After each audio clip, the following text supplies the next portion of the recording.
Heavenly Restriction is probably one of the most interesting concepts in Jujutsu Kaisen, as it acts similar in some aspects to Jujutsu, but it's in a completely different concept from Jujutsu.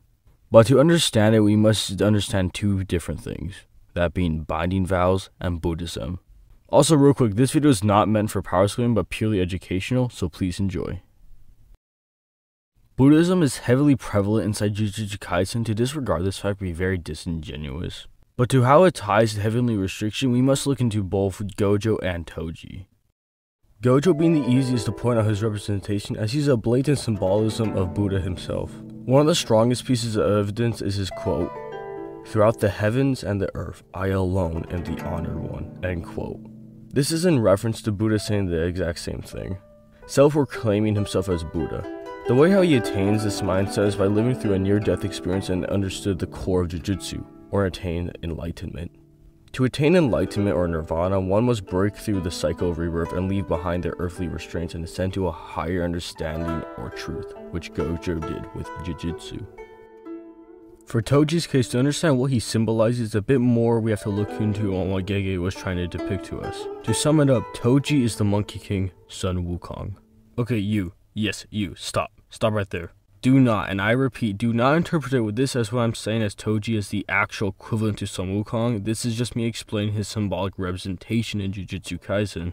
And in no way, shape, or form am I saying this in a power scaling context, so please just don't use it as that. Toji's symbolism to the Monkey King goes from the weapons he uses, that being Playful Cloud, as it not only represents Sun Wukong's association with clouds, but his trusted weapon, Ryu Jingenbang, otherwise known as his staff. To even his outcast of the Jujutsu Society, similar to how Sukong was exiled from the Heavenly Order, as both factions strive to protect their societies.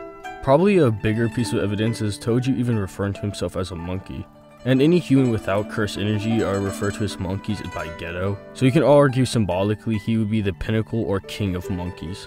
But the most prominent piece of evidence is the fight between him and Gojo, as Sun Wukong wanted to test his strength ultimately to beat Buddha and become the Supreme Buddha himself, similar to how Toji wanted to prove himself as the strongest in his rematch against Gojo. So what is a binding vow? A binding vow is something very prevalently used in the world of Jujutsu, either used by making deals with people with mutual interest or used upon themselves to gain something in return of losing something. And in most cases can completely change the course of a battle, as shown with Yuta versus Geto. So how does this tie in with Heavenly Restriction? Well, as explained with a fellow Heavenly Restriction user, that being Mechamaru, he actually explains that Heavenly Restriction works similar to a binding vow, as you are making a vow with yourself at birth. It works the same as making a vow with yourself, as you are making a vow with one. You can gain something while sacrificing something in return. And the worst thing that can happen that you can experience is while breaking the vow, you lose what you gain. Remember that now. As you can see, Heavenly Restriction is something akin to a binding vow, if not a highly advanced version on it, so on to how this ties together. From what I've explained, the point I've been trying to portray is that Heavenly Restriction is the symbolic rise to enlightenment for Sun Wukong. Now hear me out. As we established, enlightenment or nirvana is when you leave behind your earthly balance and ascend to a higher understanding of your truth. So does Toji do this? Actually, yes. The reason why I brought up the whole point about the binding vow is due to the conditions that must be met to achieve Heavenly Restriction. You must forfeit all of your cursed energy in exchange for superhuman strength. So what is cursed energy?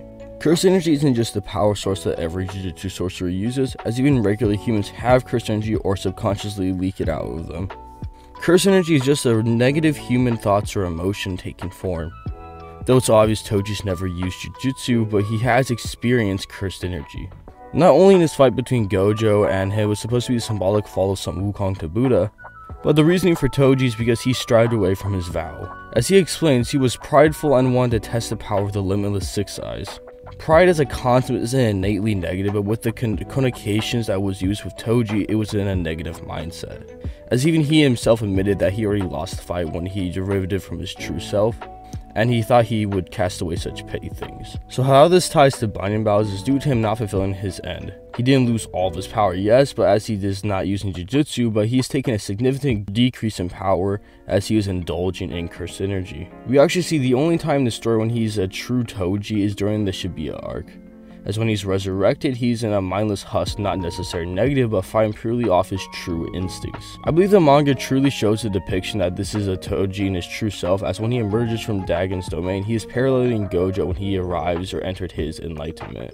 This isn't some outlandish inconsistency either, as we see the same thing is shown with Maki, as she is an equal to Toji even in Heavenly Restriction. During most of her showing with Heavenly Restriction when she was fully realized, she spent most of her venture with the mindset of revenge, an almost purely negative concept. But after when she was fully awakened, she took a step back to clear her head and fully rid herself of her earthly bounds. In similar fashion to Toji and Gojo, when she reached her enlightenment, she was off drifting in the sky. The manga even shows after Neo's death and Maki's final encounter with her dead sister, it shows that she's finally leaving Maki, or in other words, Maki's finally leaving behind her earthly ties. Onto the power increase. We see Maki's getting completely pressed, if not dogged, by Neoa, to completely dogging him, and running circles around him while not even trying. So the difference in power is astronomical. One must wonder what would have happened if a true form Toji fought against the post-awakening Gojo.